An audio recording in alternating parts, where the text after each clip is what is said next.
What's up, everybody? Welcome back to Couple Things. With Shawn and Andrew. A podcast all about couples. And the things they go through. We absolutely loved this interview today with Mallory Weggemann and her husband, Jay Snyder. Let me just give some info on Mallory. Go ahead and dive into it, babe. Yes. Multiple gold medals at the Swimming World Championships, 2012 Paralympics, 2016 Paralympics. Legend. 2020 Paralympics. Legend. Best female athlete with a disability. ESPY award winner. Legend. I mean, it goes on and on and on.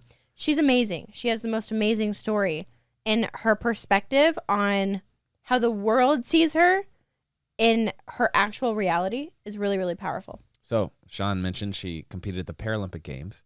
She tells a story of how that came to be and why she was competing at those certain games, which is a wild story. It's a wild story. I think about it. I'm like, you've epidurals. Yep. Anyway, she'll dive into the details and curious to hear your thoughts listening. But they also talk about how Mallory and Jay met. Yes, which is awesome. They were kind of working together, and then the rest unfolded. It's a great story. And they're also pregnant. So we're very excited for them. Can't wait to see how that story unfolds. And if you want to find out more about Mallory and Jay, we'll link their information down below. They're coming out with a documentary. I know. On her I will be story. the first to watch this. It's going to be amazing. Where can we stand in line to have you be the first? You need to be the first one. Yes. To see it. I don't know yet. I will find the Find answer. the line. Yes. Okay. Anyway, Deal. Thank you, Mallory and Jay, for joining us. We had a blast, and we hope you also have a blast as you listen to this episode. Anyway, let's go ahead and roll into this episode with Mallory and Jay. Mallory, Jay, pleasure to meet you. Thanks for joining us today. Awesome to meet you guys. Thank you for having us. Thanks for having us. We're excited to be here. Yeah. Have you guys ever done an interview together? We have. We have. We've done a few this past year more than ever. Normally he lets me run the show on those, and then this past year he's joined the party, which has been really fun. Yeah, I'm usually the guy behind the scenes, but now I'm sitting right next to you. Mallory, I was reading through your entire incredible resume, and I have so much respect. But I was wondering, is there any chance we crossed paths in 2008? Gosh, not in 2008. I think in 2012, going into the 2012 games, we shared a partner, but I don't think would we have ever been at the same event. Maybe P&G. Yep, but I don't know if we were ever at the same event or just on the ambassador team at the same time. So I'm not sure. I was reading through all of your Olympic experience, and I was like, wow, dude. Yeah. It's impressive. And here we are, Jay, you and I, just the only non-Olympians in the room here. A bunch of schmucks, you know. Yeah, former kicker. Played at Syracuse. Yes, let's go. Special teams. I did not know that. Wait, where'd you play? Syracuse. Whoa. Holy crap. Whoa, Yeah. hold on. That did not come up in our background. No, it didn't. Wow. And then he married a swimmer who knew nothing about football. And so when we were dating, I straight up bought Football for Dummies so I could learn the game. And now full-fledged Viking fan, Syracuse fan. Yeah, we got it down. And I even got him in the pool. So we're kind of we're bridging the two worlds. Is he a good swimmer? No. He's probably about how Andrew is on a balance beam. Hey. What are we throwing shots here? I will say, early on, I was like, this will be fun to get a football player in a gymnastics gym. Yeah. I was just like, we have a long, long way to go, babe. Yeah. Yeah. It's not natural for his body to do the water thing and probably your body to be in a gymnastics gym versus for Shawn, it's her element. She's been doing it since she was a tyke. For me, it's all I know. Yeah. You don't want to see me throw a football. Yeah, well, don't cite my sources here when I say this, but I think specialists, you and I, as kicker, long snapper, we're so much more athletic that we didn't even need to learn the fundamentals of swimming or balance. It was just we were straight to the top of the food chain there. Exactly. But, exactly. Yeah. That's why they call us special. Wait, so Mallory, speaking of swimming, the thing that fascinates me more than anything, I had to reread this probably 100 times. I was like, wait, what do you mean you swam in a massive world competition at 26 weeks pregnant? Yeah, so I raced in December at national championships, 26 weeks pregnant. We didn't know what to expect going in. It was kind of like, I just wanted to do it to share it with little one because I've been a competitive swimmer since I was 7. Like I've always done the sport. And then first day out of the bat, ended up taking silver in the 50 fly. And I was like, okay, not too bad. And then in true fashion, of course, I did the 200 IM on the last day. Like I didn't just keep it at 50s. But it was so fun. And it's so cool because, I mean, Paris is next year now. Like we're in 2023. It's literally next year. And so I think having the moment when Jay's in the stands with Babe and I'm swimming, and then to tell little one, whoever they are, like, you and Mama did this together at one point when we were pregnant, will be so special. So we loved it. It was a little crazy. I think some people are like, wait, isn't pregnancy the chance you get to like just give your body like a rest? You swam butterfly pregnant? I did. What? Yes. I was gonna say, wait, can I just ask the logistics of this? Does it feel different swimming? Okay, so it is kind of funny because I did not train starts at all I haven't trained starts at all during pregnancy because there's no need to. So I'm swimming, I'm staying active, I'm lifting. When we went to nationals, Jay was on the pool deck on the training day, and I was like, we should probably have me try a start to figure out how I'm going to get off the starting blocks. So I sit with my knees to my chest. That's how I adapted my start when I was paralyzed. And I rock forward onto my feet. So I'm like in a ball, and I rock forward, and a 26-week baby bump has to fit somewhere in all that ball. And then I throw myself off the starting blocks with my arms and make something that looks like a dive. So Jay's on the sideline. She's like, "Can you record me during practice?" I'm sitting there like this, looking. I think it looks good. Heart's racing. It looks great, babe. You're doing great. And he's like not looking. I'm like, "Do you want to watch?" No, I'm good. I'm good. So she does the first one, and I'm like, "Okay, we're good. Everything's good. Everything's fine. We're all good." And it looked just like your normal starts. Like normal start. It's a little slower. Yeah, it's a little slower. Okay. I have a lot of questions on that. Yeah, you ride the water different, right? Like you're pregnant. Your center of gravity is a little off. I obviously don't have a kick that's making up for any of the back end. So we've got my legs that are always dragging. And then now we've got my belly that's growing, which is normally basically my quote unquote legs, if you will, that like makes up for that and helps get me through the pool a little bit better.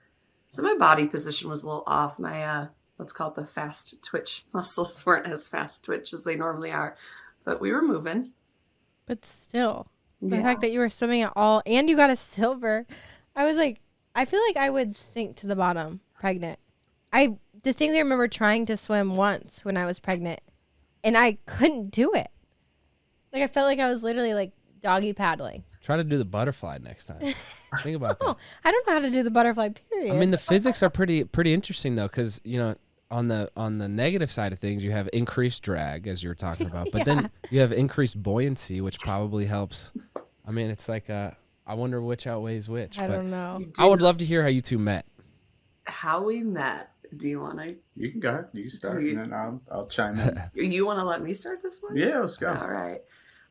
So Jay and I met through work. Jay was actually my brand manager off the bat. So Jay started his own agency years ago, and I was his first Paralympic client. And we started working together going into the London 2012 Games. And we both just fell head over heels in love with one another. And now, all these years later, we own the business together. We're married, and we look at that time and I'm like, oh, remember that one time when we would awkwardly do like client dinners and neither of us knew which way to read it as we realized we were starting to like totally fall in love with each other. And it was like not this slow progression of like, oh, he's cute or, oh, I'm attracted to her, any of that stuff. It was like we went from being completely oblivious to the fact that we had a connection. Yep. Right? Yep. Like I think my family had us together before we even realized we were interested in each other because they spent enough time with him in London. And then we went from oblivious to just like literally head over heels in love overnight, it felt like. Oh, it's serendipity at its finest, I always say. We were at the 2011 ESPY Awards. She was nominated. She ended up winning an ESPY. And I was in the crowd sitting in front of her parents. And I saw, the story comes up, and I was like, "Whoa, what an amazing story!" We said like a quick hello, I congratulated her parents.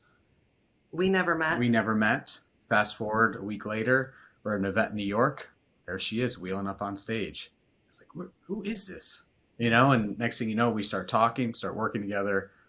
We also never met that night, though. No. We connected over email, and that was back before like you could stalk on Instagram efficiently. Wow. Like we didn't have social media to sit and stalk each other. No. And I saw you that night. I was there with my date at the time, and you and I caught eyes a few times that night. It was at a rooftop event out in the city, and I was like, "Oh, he's cute."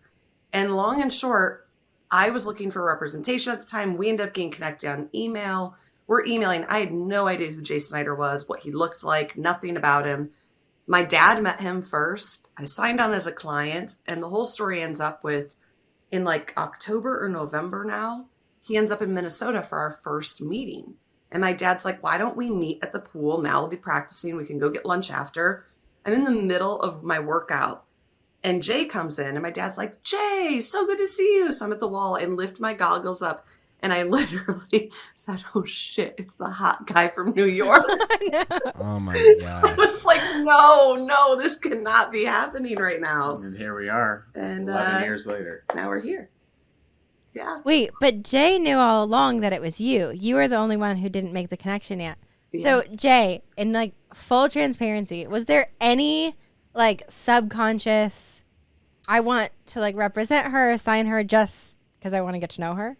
No, honestly, I think it literally was pure business to start. And then, life happened, and we just connected on a level that I've never connected with anybody else before. And life just continued to evolve and happen. And it was a couple of moments of like, oh boy, if we're going to do this, this is it. This is our long term. And I think we had several conversations, and next thing you know, she melted my ice, because she used to call me an ice king. Oh, She's God. like, "Would you Shawn. have an emotion? Would you just like share what you're feeling, please?" And I was like, no.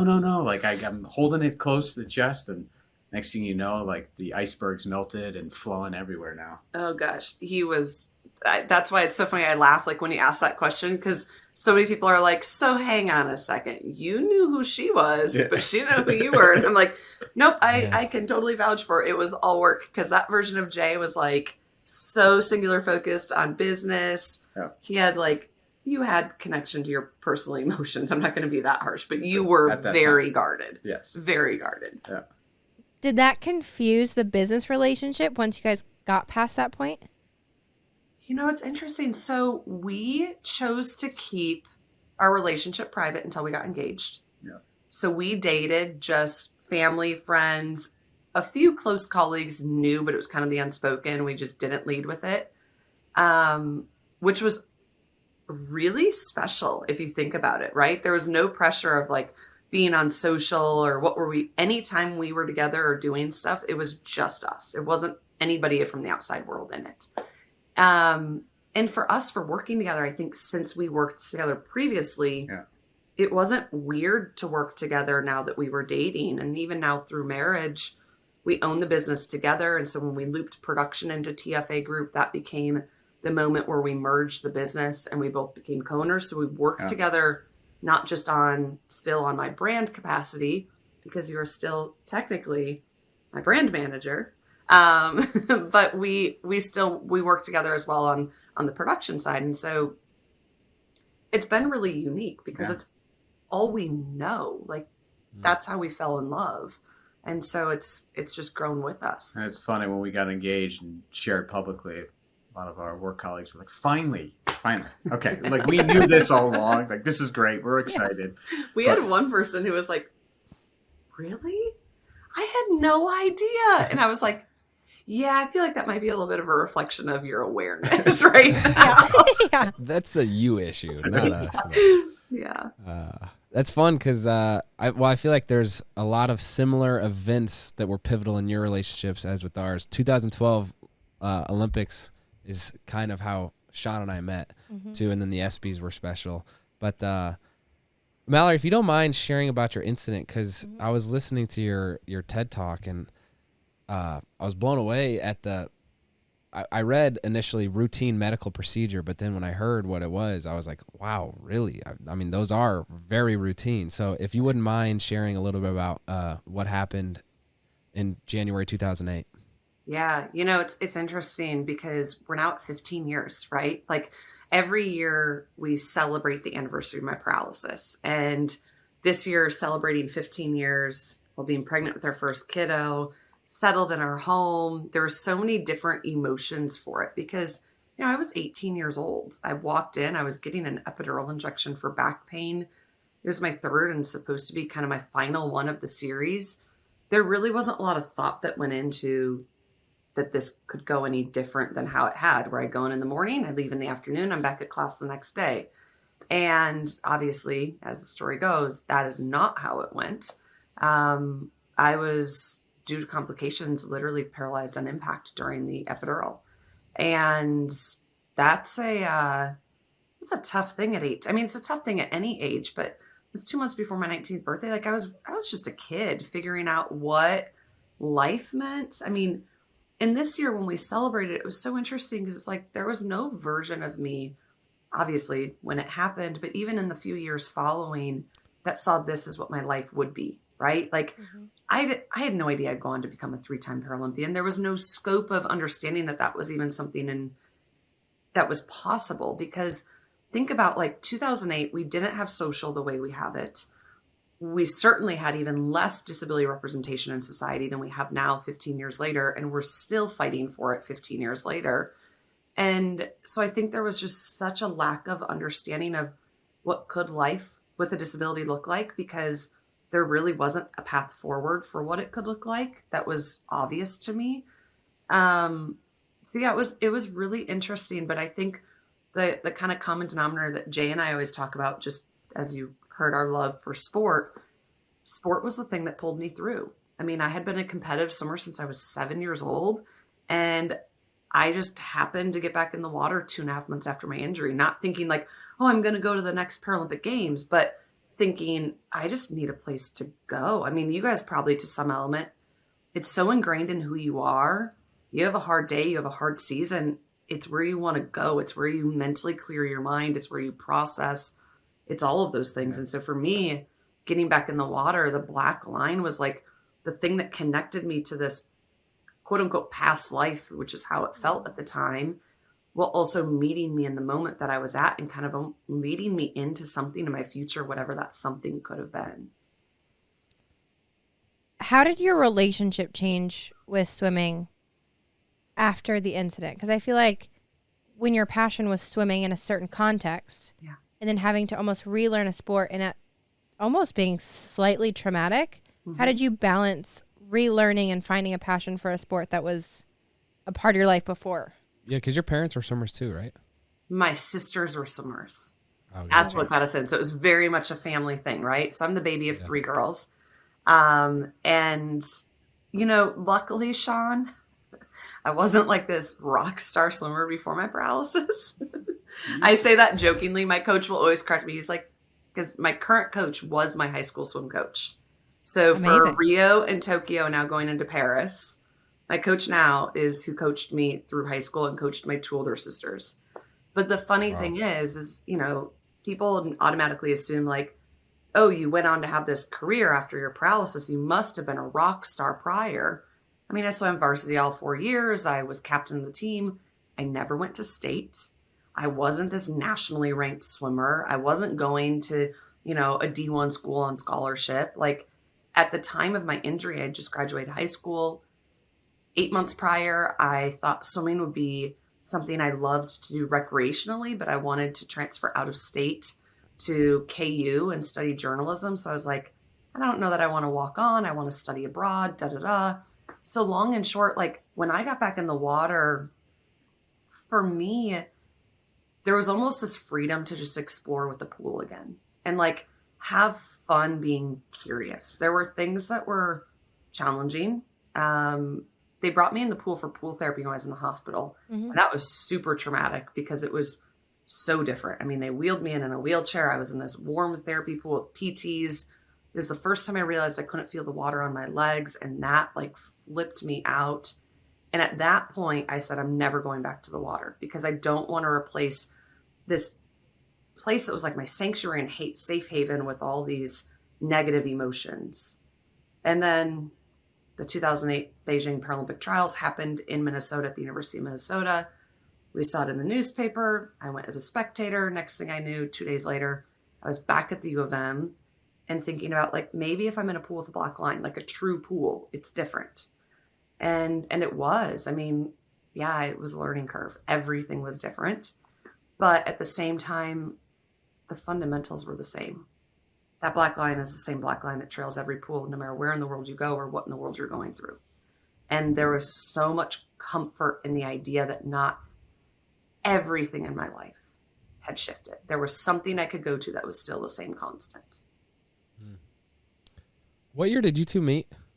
In 2012. 2011, yeah. So Fall of 2011. Fall 2011. Yeah. Yeah. Was there anything unique about the dating process or getting to know each other that was a result of this? I don't think so. We never really talked about it. No. Like, I mean, you knew my story. Yeah. But in terms of a relationship, it honestly never came. Like, it wasn't like we had this moment. I'm trying to think. I mean, no. We never had a moment where it was like, oh, this feels like something maybe we should talk about. You knew about it more in context of, you knew my story, obviously. Mm-hmm. You were super supportive. The one thing that you did, do you remember early on when I still wasn't like, I wouldn't wear shorts because I hated how my legs looked. So there's like no muscle tone, right? So I still wouldn't wear shorts. No. You got me in shorts. Yep. And I didn't know how to carry a purse. I'm like, what is the point of a purse? Like, what, I'm going to set it on my lap and wheel around? Yep. And you found this like sling back crossbody kind of like saddle bag. Yep. Back when, like one of those Coach bags, back when those were like, everyone had the sling back saddle bag. Yeah, I think you honestly, got me wearing a purse. Yeah. And I think some of those things where we would talk more about what are the things you want to do, right? What do you want to go back to? Scuba diving. We went scuba diving. You carried me into the ocean for the first time. For the first time. That was probably that moment. That was the moment that I think for us really hit us. We weren't dating yet. We were at an event down in Florida at the Breakers, and water's right there. And you want to go in? You said, I haven't been in since 2008. Well, let's go. Got on my back and walked right in and went swimming. And you're like, I'm going to marry this That sounds girl. like a safe Are you serious? Yeah. Jeez. I think that looking back for both of us, it's so funny because we didn't have our aha moment for a few months later. Yeah.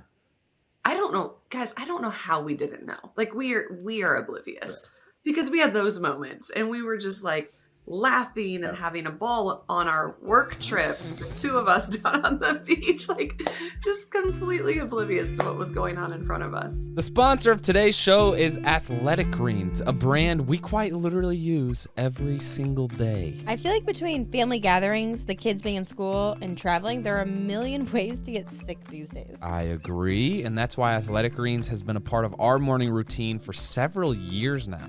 We make sure we get our vitamins at least once a day, if not more.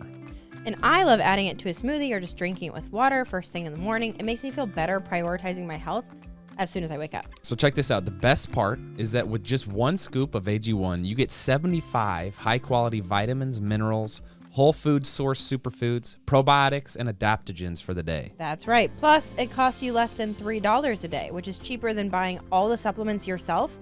And we've explained this before. AG1 is like 9 different supplements in one. That's right. It's one little habit that you can add to your routine every day that makes a huge difference in your health. Right now, it's time to reclaim your health and arm your immune system with convenient daily nutrition.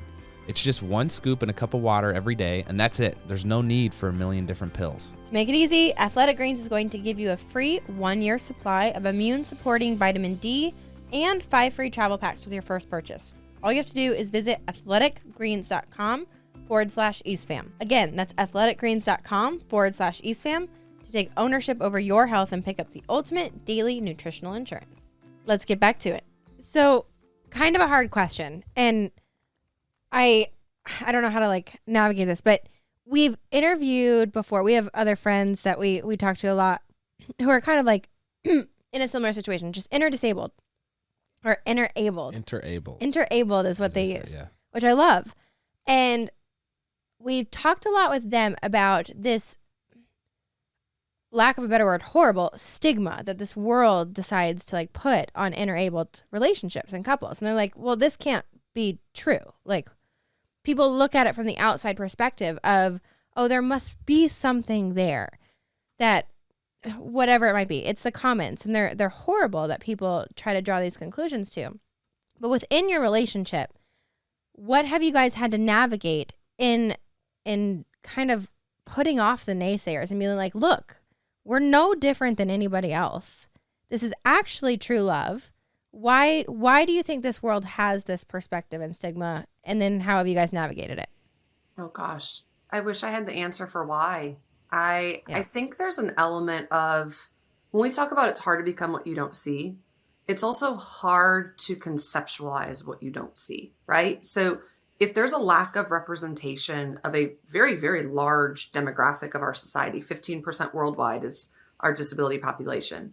If there's a lack of authentic representation in our world, what that does is it means I don't see a path forward to what's possible, but it also means society at large doesn't see me actively engaged in our world as an individual that contributes to it. So when you see me roll about, you see me now with my husband, you see me pregnant.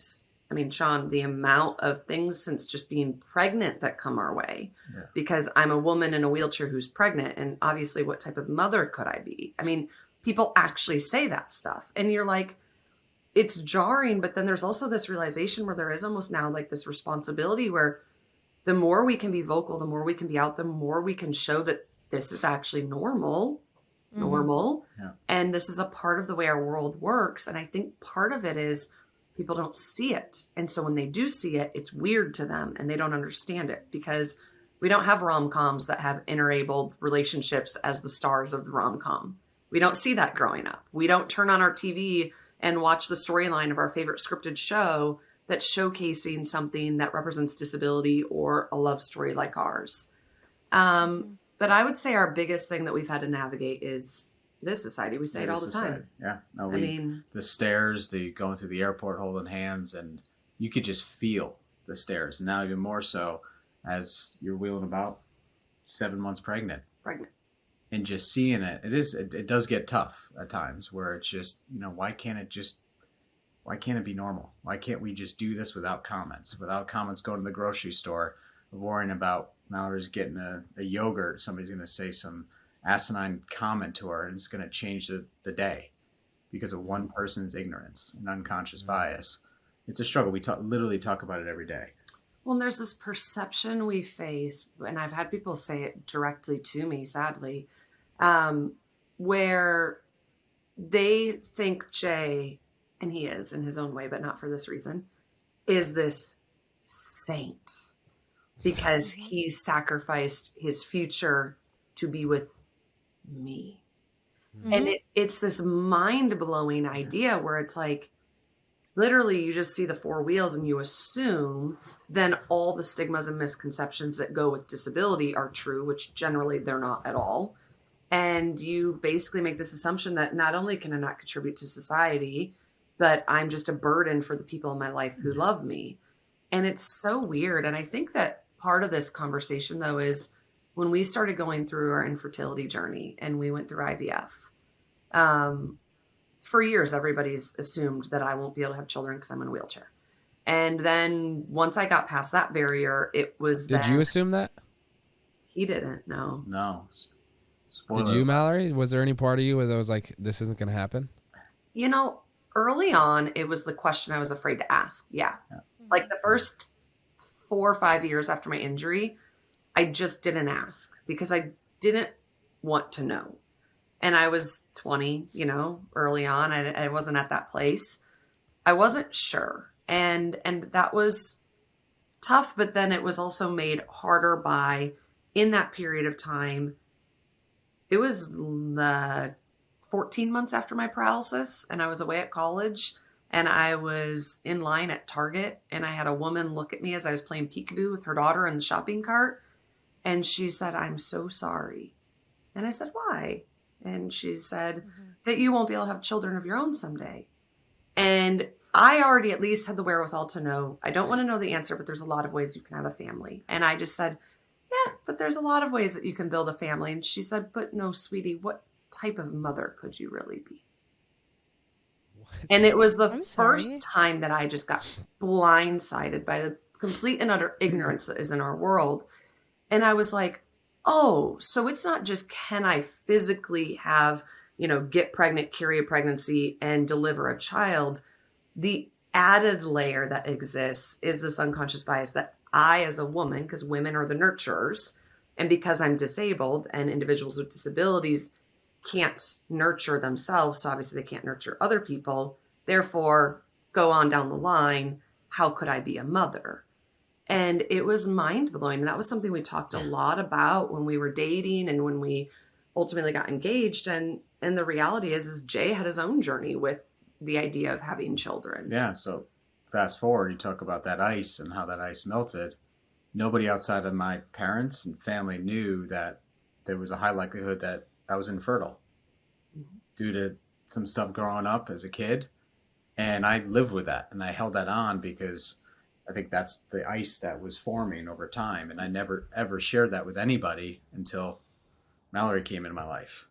And for us, we knew the journey early on that it was going to be different. And when we went to the doctors for her, and the doctor said, no, there's going to be no issues with you. It's going to be on my side. So male factor infertility.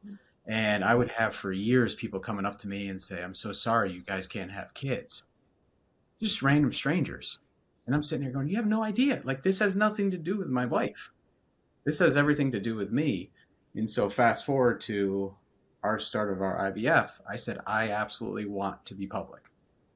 We need to get this out there because everybody continues to assume our IVF journey, our infertility journey is due to your paralysis and your spinal cord injury. And that's not the case. And it was kind of like these two stigmas that existed, right? Like, men don't talk about infertility. I mean, that's like the most uncomfortable thing for so many men to sit here and you've point blank said, I don't have a sperm count. Yeah. And it like makes you see people like in their skin because it's like you're so not used to hearing a man say that. And so there was that where I remember when you did the first Google search and you like couldn't find anything that showed stories of other men who had been through this journey. But yet the statistic you find is that 50% of couples going through infertility came to infertility through male factor infertility. Mm-hmm. And so it's not like it's not common, it's just not talked about. And then the other side of it was we knew that the natural assumption, because you just don't know what you don't know. Some of it is complete innocent ignorance. Not all of it is hurtful ignorance, if that makes sense. Like some of it's you don't know what you don't know until you're exposed to it. We're perfect examples of that on many conversations. And then some of it is just being a little bit hateful, like what type of mother could you be? I won't give that innocent ignorance. But I think in that where it all comes to head is there were kind of these two conversations we were unpacking. And then on top of it, me being a female athlete, choosing to stay active in my career through IVF. So first of all, the mother side of me wants to go talk to that lady in Target and be like, I'm sorry. What kind of mother are you to your baby right now who's witnessing this? Just don't approach all ladies in Target and assuming it's that lady who said I'm going to go find her because that's very hurtful and that's ignorant, like you said. I'm curious for you to answer the question, what type of mom do you think you'll be, Mallory?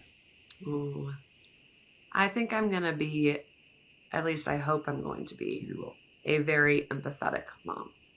I think our number one job as parents is to not just bring our children along into our life, but also live through their eyes, right? Like it's, people all the time, and Shawn, you probably get this too. Like, what about gymnastics? Like everyone, baby hasn't even gotten here. It's like, oh, are they going to be a swimmer? And I'm like, I don't know. Yeah. I don't know. I mean, would it be so cool if little one decided they want to swim? Of course it would. But at the end of the day, it's not my job to have my kids fill some void of something I wish I had in my past. It's my job to support them as they grow into their own little person and soon to be someday full-fledged adult and support them in what their interests are and in what they want to pursue and fuel their curiosity and nurture that. And hopefully along the way, that builds them into these little empathetic human beings that can have this capacity to understand that you don't have to understand to have empathy. Like, it's okay to face things that are different in this world than what you know to be quote unquote normal. You can still have empathy for those circumstances and not fully understand them. And I'm hoping that with that, a fun house. We're quirky. Like we're I always joke, we're dorks. Like, we're just total dorks. And I think that that'll be fun to bring these kiddos into, and ultimately, hopefully little one has a totally different perspective on things, because mom does look a little different than the rest. And they're going to have different experience because of that. But they're also going to, we were doing the math and we're like, oh, March. Okay, our due date's in March, depending on when they're born. There's a good chance baby will celebrate their 3rd birthday in Italy for the 2026 Winter Paralympic Games, because we go to both summer and winter. We just work winter versus compete in them.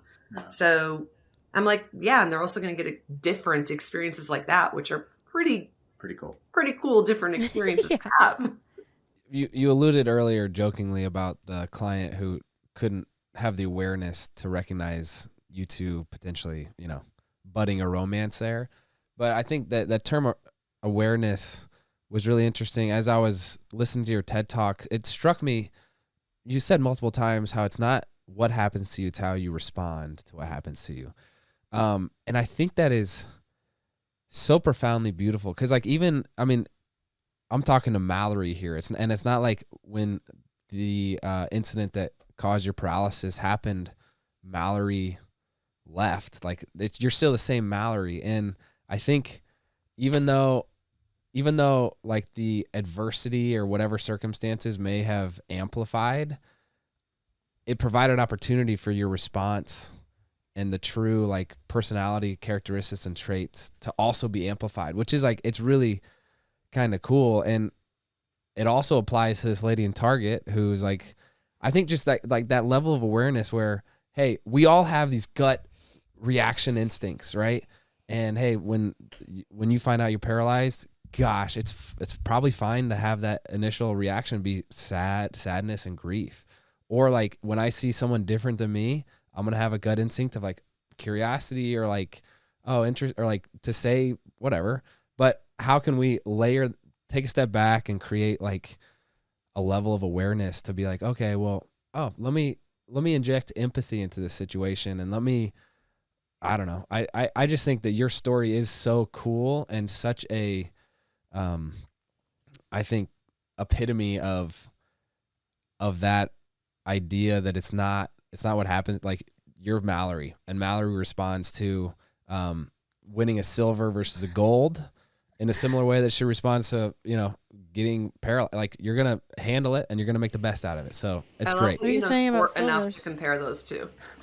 I love that you know sport enough to be like, okay, there might be a little bit of an adjustment in this one, just like there's an adjustment over here. Yeah. I have so many thoughts. I could go on tangent and I respect you guys so much. And you can tell you guys are going to be phenomenal parents. Phenomenal parents. Like, I'm so excited for this little baby because your insight into just the wisdom of being good human beings is what babies need. You don't need, like, it has nothing to do with your abilities to whatever it is out there to raise a good human. It has to do with your heart. And those babies aren't going to know any different. They're going to see the evil in the world and they're going to see the good in the world. And I'm so excited for you guys. I could start crying because I have babies myself. And I also think it just goes to say I could get on a pedestal right now, but there aren't enough good parents in the world. And you guys are obviously phenomenal parents, and your baby is so lucky to have you as parents. Anyways, I am curious though, going back to your IVF journey. I've talked to a lot of couples about IVF journey and just the journey of getting pregnant, and it's so hard no matter what your situation is. I'm curious how that affected your guys' relationship and how you worked through that. Because unlike what they teach you in high school of like, oh, careful, don't look at each other, you're going to get pregnant. Really doesn't work that way. Nope. Gosh, Really difficult. And it can be in a really emotional journey and put a lot of tension on a couple. Yeah. You know, I think what's interesting is we have been through so many different things in our relationship that when we ultimately got to the beginning of our IVF journey, first of all, we knew it was coming, right? We didn't try to get pregnant for 12 months and we had 12 months of built up frustration and sadness of every month that's a negative test. And then we found our way to this. We had a small window of a doctor telling us, we said, well, can we just try? And he's like, it's nothing. I was like, just maybe? Gotcha. No. And so there was a weekend, and I remember this, we were in California, there was a weekend of like 3 days of letting it sink in, letting all the emotions out and going, okay, we got to pivot. This is what we're going to do. And we're going to go all in. And that's. Well, and mind you, the 3 days was only possible because we found out years prior that this was our reality. Mm-hmm. It's just when I came home from Tokyo and it was like, okay, now we're going to start this. We were hopeful that maybe we could have like a few months of just feeling normal and having some romance and intimacy in this process of like not having it be straight to IVF and just not have that, like just be able to have the normalcy of, hey, like it's that day and see what happens. And when we had that conversation with Jay's doctor and he was like, you guys can certainly do that, but I just want to set you up with realistic expectations with Jay's tests. You'll be lucky through IVF to have children. And so that was really tough. And that's when we realized that you were going to have your surgery. Yeah. And like I said, going back to Google searching, I had no idea what, the IVF journey was and what that was going to entail. And this was now October 21. So coming off the high of Tokyo, riding a high, traveling, she's speaking, we're doing a bunch of events. In the meantime, we're doing all these virtual appointments with our doctors of going, okay, here's what the journey entails. And that was tough. The first retrieval was tough because you had to have your surgical retrieval. So that was our only chance to get sperm to give us a chance at children. And they gave us a 40% success rate. But if they were not successful, they would not go back and do it again. They exhaust all options in the first surgery. And so it's your only chance. And they time it with your egg retrieval. And so we're simultaneously like filling my body with hormones every day, knowing that there's this day before I go in for my retrieval, he's going in for his surgery. We'll find out on that day before mine if we have a chance at biological children. And then regardless of the outcome, I go in the next day for my retrieval.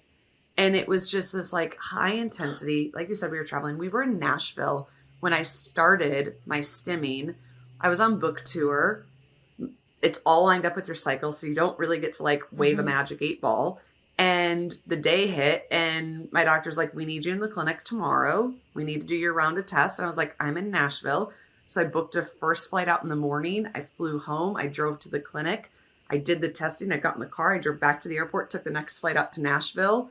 And then we did a date night and we sat on YouTube and watched videos for how to do our injections because we had hotel room. No idea what we were doing. Oh. And so I think that while there was definitely some really high intensity moments, and it was tough, I would say the one thing looking back that we did a really good job on, there's more than one thing, but the one thing that I'm going to say for this is we found ways to bring intimacy to it, right? Like it just feels so medical and you envision how you're going to have kids and you don't envision it being that. And so every night we had our little routine. We lit our candle. We had our little roll-on essential oils that we did. We would have a moment, just the two of us as a couple. We would have this routine before I started doing my injections. And that was like our nightly thing where we slowed down for a moment and honored the fact that every night, however many nights of this it's going to take and however many months of this it's going to take, this is our way that we're going to have kids. It's not just one moment in time. It is every night we come together as a couple and we choose that we're doing this together. And I think that was, well, it can be really hard. Yeah. That made it really special. Mm-hmm. what was the reaction? Was it a phone call, or what? Did you find out in office that you guys, when you went in for your retrieval, that it was like go time and that there was like a good outcome? Yeah, so we found out after my surgery. So it's supposed to be a 3-hour surgery, and mine was a little shorter. And so the doctor came in to tell Mallory. And he was still out, and the doctor came to tell me, and I was like, I don't want to find out alone. I mean, good news is it was good news, but if it hadn't been like, I don't want to be the one breaking the news to my husband. Can't you break the news to both of us together? Yeah. So she came wheeling in. I'll never forget. I'm eating goldfish. Oh my God. Because they asked me, what do I want when I'm waking up? And they're like, you want goldfish or you want something crackers or like graham crackers? I was like, give me the swimmers, I said. And I'm eating the goldfish. And I just stopped and I stared at her trying to like figure out, did it work? And she told me it worked and I lost it. He went from like loopy, post anesthesia, talking about the beautiful flower on the wall and his little swimmers, to all of a sudden having like this moment of clarity of realizing, oh, and his face just went white. And then I shared, and we just both lost it. And then we got the call. So this was the week of Thanksgiving. We got the call the morning of Thanksgiving. We were home with family. She's based there's a photo of her based in Turkey as the doctor calls. I was supposed to take it easy. It was the day after my retrieval, but I was like, no, somebody's got to make the brown butter sage mashed potatoes. Like, I don't trust anybody with these. And so long and short, they call, and we found out that we had 9 of the eggs that fertilized. And it obviously there's like then the attrition. And so we ended up with 2 viable embryos out of that batch.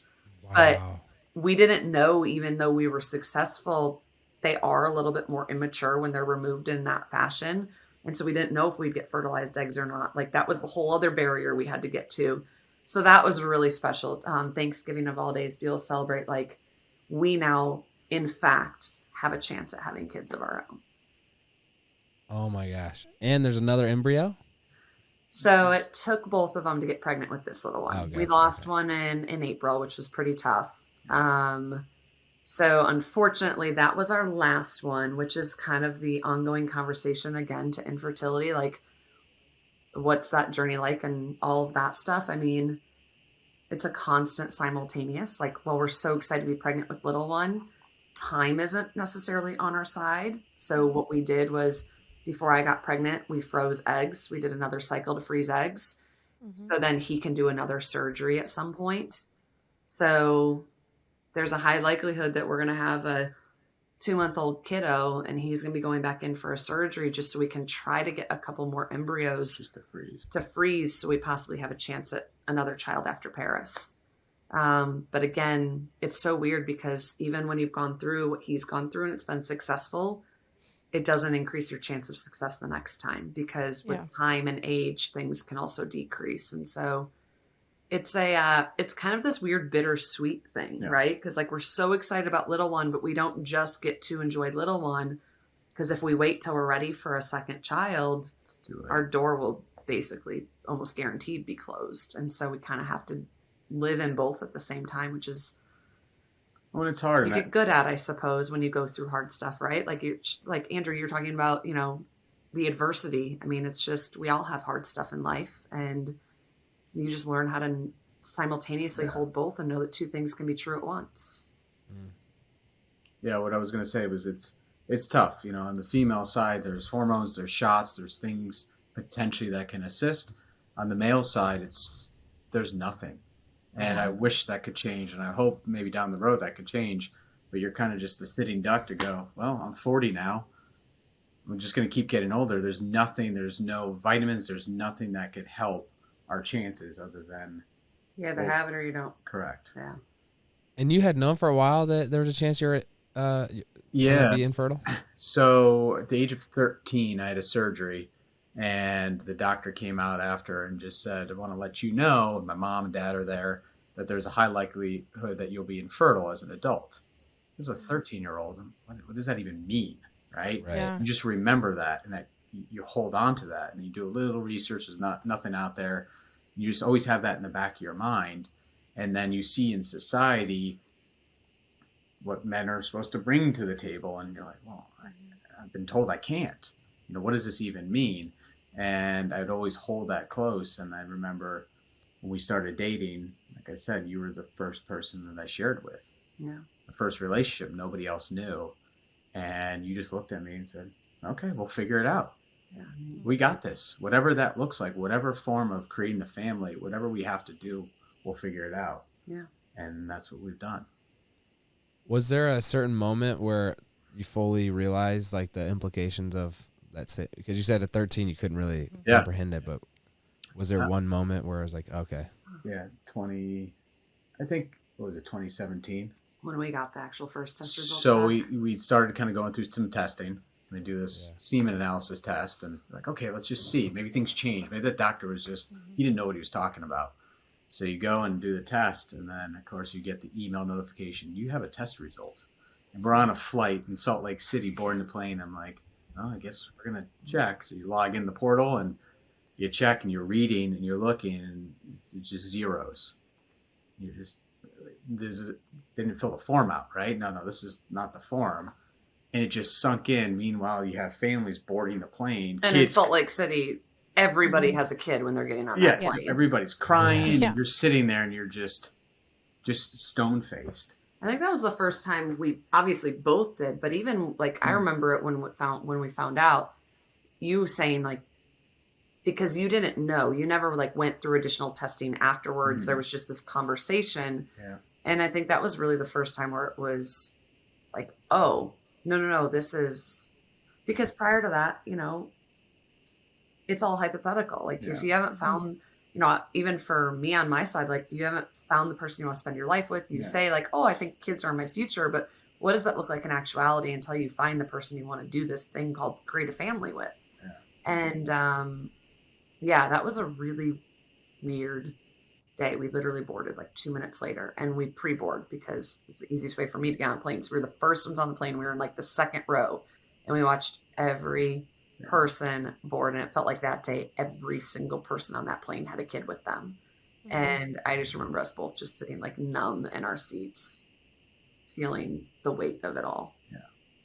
Every single one of those families was just showing you your future. Yeah. Because you have a baby now. Couple more weeks. We do. Yeah, now here we are. Here we are. Little one moving and grooving. Yeah. Yeah. So I'm curious, you mentioned that sport is the thing that pulled you through, Mallory, and the older I've gotten, the more I've appreciated sport, more like less about the specific whatever activity that you're doing, but more zooming out and like just sport being the canvas where so many other things happen, like the discipline, the improvement, the goals, the feedback and the coaching and whatever, just like the excitement.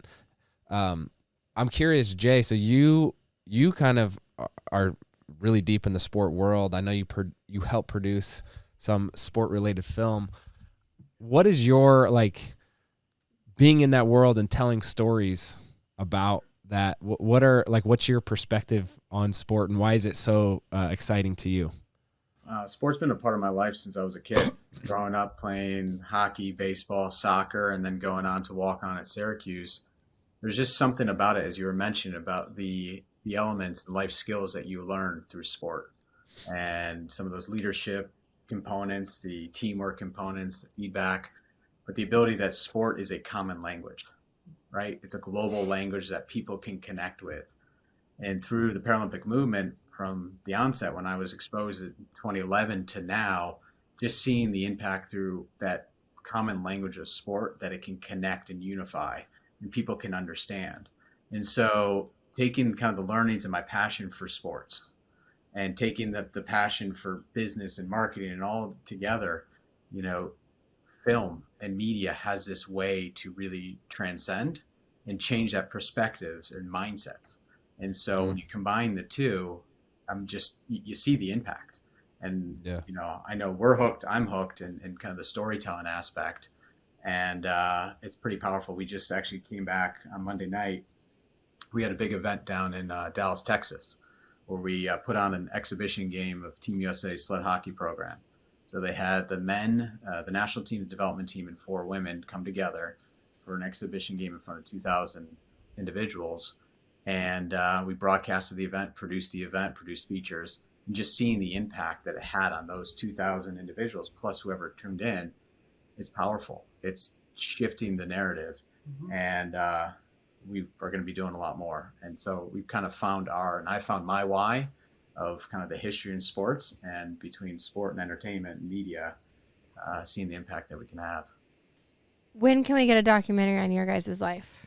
It's coming. It's time for post. Seriously? Go. It's called Watershed. Yes. It's called Watershed. We are actually the co-directors, and then I'm the writer, and TFA Group is the production house doing it. Yep. And so it is in post-production right now. Yep. There's Oh my gosh. a little bit of filming that's still happening because we're simultaneously in post-production, but we are covering pieces of the pregnancy journey. I was going to say, little one. Yeah. Yes. Yes. Little one's very much a Little part one of it. is a big part of it. So it's a feature-length doc, and we are so extremely excited about it. We've been working on it for years. We have a remarkable team, and it's our story, but it's also the universal story of humanity, right? Like I was saying, we all have hard stuff. It's not just, she's paralyzed. I can't measure up to that. I don't know what that's like. It's like, yeah, but we all have sudden moments of impact. We all have these moments in our lives that come completely out of left field that we are not planning or anticipating, that change how we perceive the world around us. And those moments, well, they don't define us, they shape us. They give us perspective, they give us clarity, they maybe even force us to step back and kind of question our purpose and our being of like, why are we doing this thing? What are our priorities? And so I think what's really neat is within Watershed, there's this underlying kind of story about just humanity at large and how we evolve as individuals in a society and how we move through this journey and how those watershed moments become a part of our identity rather than a defining factor. Wow. So we're excited. We're excited. I'm excited. It's our first baby. It's our first baby. It's our first baby. Love And it's that. been a really long labor at this point, Shawn. So I'm Yeah. I'm hoping we have a nice like kind of place to tie the bow and let the rest of our team continue on while we get ready to literally birth our first child, our true first child. So That's exciting. but yeah, we're super excited. Wow. Mallory, I'm curious, could you talk about the Paralympic community, what you love about it and the impact it's had on you? Paralympic sport is, like Jay was saying, right? Sport's this common language. It unifies. And I think what's really neat about sport is it transcends the field of play. And we see that on and on and on in basically every sport, whether it's in the Olympic movement, the Paralympic movement, whether it's professional league sports, whatever it might be, where we realize that it's this catalyst to have a larger conversation.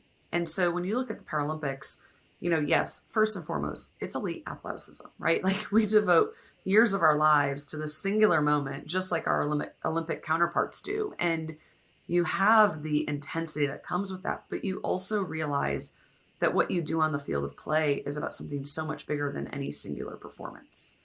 And I think that that's where the power of it comes in. And for us in the Paralympic movement specifically, there's values that align obviously with our Olympic counterparts and just the games experience and the movement as an entirety. But then on the Paralympic side, there's this added layer of the fact that we are also representative of the 15% of our global population that lives with a disability.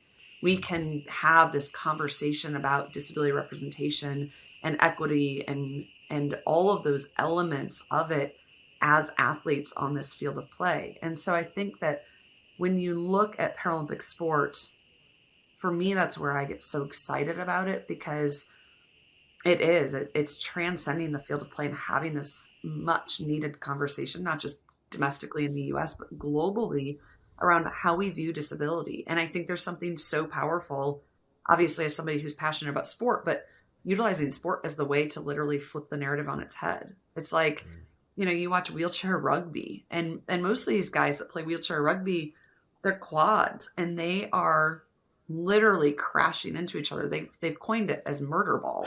Like they're going after one another. But yet if you see one of them wheel through the grocery store, it's like, oh my gosh, they probably need help grabbing their line. No. And they're like, no, I'm about to rip your head off because like, that's what's in my DNA.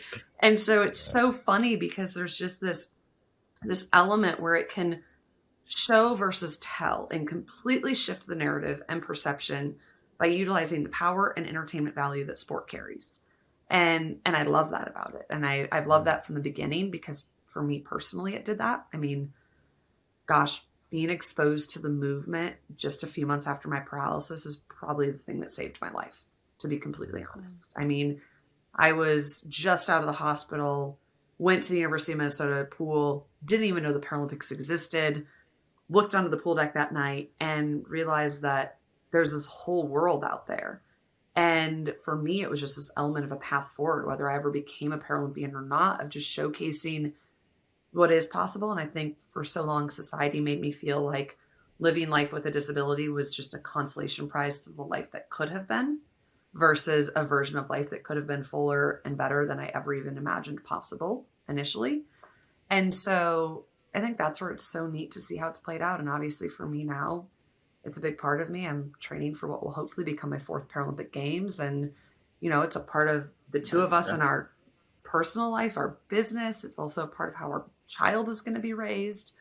But my big passion, very similar to what Jay said, is seeing the power it has to transcend the field of play and serve as a catalyst to make substantial change in our society for how we perceive disability. Fun fact, I've never been more humbled in my life. We had the opportunity to play wheelchair rugby. Yes. That is no joke. We were on opposite teams with each other. I wasn't playing. I didn't get the invite. Oh, you didn't play? At the Invictus Games, no, it looked like a blast though. It was very humbling. Major props. Yeah, it's like any, right? You go and do a different sport, or I've jumped in a wheelchair basketball and tried to shoot a hoop. Let's just say all of us as athletes, you're reminded why you have the sport in your life that you have, because you have these moments where you're like, nope, that's not my strength. I'm going to go back to the black line where I can do my thing. But it's so neat too. The more that we have, I mean, programs like Invictus Games, right? Like the more programming we have, the more exposure we have, and the more appreciation we have. I think for so long, Paralympic athletes were looked at as like, if you have a disability and you like sport, you go to the Paralympic Games. And I'm like, oh God, if only it were that easy. Like, no, you have to be an elite athlete to make it to the Paralympic Games. And this is not just like, oh, you happen to have a disability and you like to play whatever sport it is, then obviously you're going to be on the Paralympic team. And so that's been, I think, great too, to the conversation of power of media. We're seeing more of what the journey actually takes, and we're realizing it literally is parallel and it mirrors the journey of any elite athlete. And there's a lot more respect for that now, which is really cool to see. Which one? There's too many now. Okay, last question. With the little one almost here, what's, given your guys' journey together, what's the one piece of advice you would tell them now? You go first. Why do I always have to go first? Stop. One piece of advice. So I'll make it a short story. Every night since transfer, so our transfer was in July, we have read to little one a book called You Belong Here. And I think that the one thing that I would tell our our little one, soon to be whoever they are, I don't know if it's a little girl or a little boy, but I suppose whoever they are, is just this idea that you do belong here. Like, you are worthy, and it is not your job to carry other people's insecurities. It is your job to be the fullest version of yourself. And I think that's something that we could all use to learn, and something that we both certainly have learned, and something that I hope our child, and or if there's more children in the future, are able to learn from a very early age, so they don't have to carry that burden. And I'll piggyback off that, is the ability to live in the simultaneous. So the ability to live with a really hard season, but to find levity and joy in every single day. And whether that's dancing, throwing some music on in the kitchen, and we love to dance, and just throw on a little Spotify and we're dancing, even though that day we got some really hard news or it's a really stressful period of time. live in the simultaneous, because we can do it. You can do it. And I think that's the best piece of advice. Yeah. Wow. I'm a fan of you too. And couldn't be more excited for your next couple months here. It's a fun ride. It's a wild ride. And I think you guys will thrive given how you've responded to everything that's happened in your life to date. So thank you for joining us. And we look forward to staying in touch and seeing how it goes for you. Absolutely. Thank you Thank so you for much. having us. And hopefully we'll see you down in Nashville at some point with little one. Yeah. Let's go. I can't wait. Yeah. We do. I've obviously followed you, Shawn, for years, and now the two of you, and seen you guys' journey as a family unit, which is so fun to follow. And I think that it's really fun to see. You said we need more good parents in this world. Like, obviously, we only know what we see on social, right? Everybody has their behind the scenes story and struggles and all of those things. But it is so fun to see the two of you as parents and to see your littles grow and the type of little humans they're growing into. It's pretty cool. And it's the reminder that we have a generation of people that are working really hard to be the parents we want filled in our world. And you guys are certainly doing that. So thank you for having us. Thank It's You are a good mom. we've You're a good been mom. excited to talk to you guys. So this has been awesome. Oh, Awesome. thank you. Well, thank you Truly. guys.